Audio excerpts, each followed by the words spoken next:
Hello YouTube, this is Joshua Mercero, and this is the second method that I usually use to color my pictures. First of all, what we're going to need to do is we're going to have to make sure that it's on a white background, or that all of the lines are connected from the foreground to the background. So what you're going to need to do is you're going to need to find a brush that'll match the texture to the lines that you've already drawn on the page. So that's what I'm doing right now. I went over to the brushes. I'm trying to find something that'll kind of match what's already been drawn there. Sometimes it takes a little bit of trial and error depending on what brushes you have. Usually the brushes that come with it, with Photoshop, do just fine, and that doesn't look too bad, so I'm going to use that. Yeah, just making sure that there's no breaks in the outside line whatsoever. So we're going to have we'll be able to get a nice clean selection for the inside of the foreground. And it doesn't matter, like, it's probably better if you select the blacks as well, because once you go to your brush, you're going to be using multiply in order to paint over it, and it just goes over the blacks very well, so you don't usually have to worry about whether you select the black or not. So at this point, once we have it all selected, you can either go over to the color filters, but usually I like to paint over it manually with a brush. So I'll go and choose a color, and then I'll I don't know what I'm doing here. I'll go to the paintbrush, and then I'll select whatever it is I feel is best to color in the foreground. In this case, it'll be multiply, because it usually goes the best over blacks, and it gets the whites all filled in. So as you can see, it works fairly well, this method. And just gonna do a little bit of touching up here as far as getting the foreground all selected.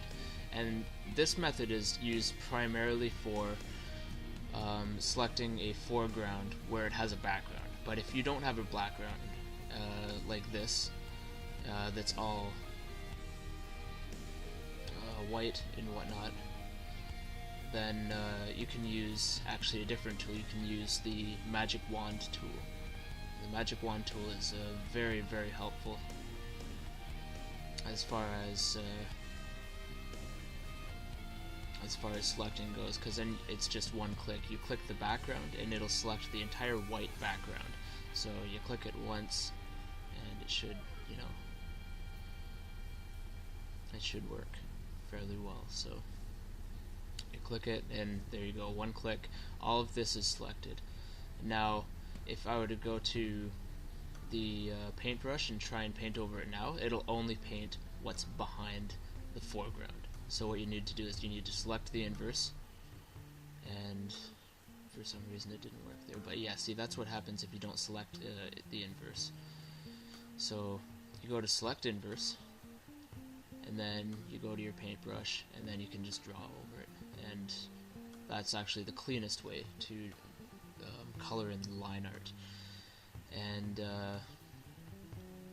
let's say you want to draw or cut out the eye and make it so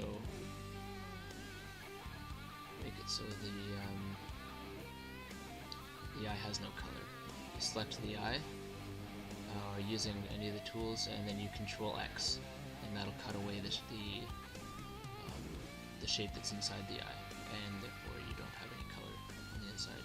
Now when you're using this technique, as opposed to just erasing it, you need to make sure that the secondary color is white, because if you don't, then when you cut it out, here I'm going to do this again, when you cut it out, it's going to turn out black like this. So you want to make sure that if it's on a white background, or you want a white, when you're cutting something out, make sure that the background is always white. So I hope you enjoyed this video, and I hope that you found it at least a little bit useful. I know it helps me a lot as far as this line art kind of goes.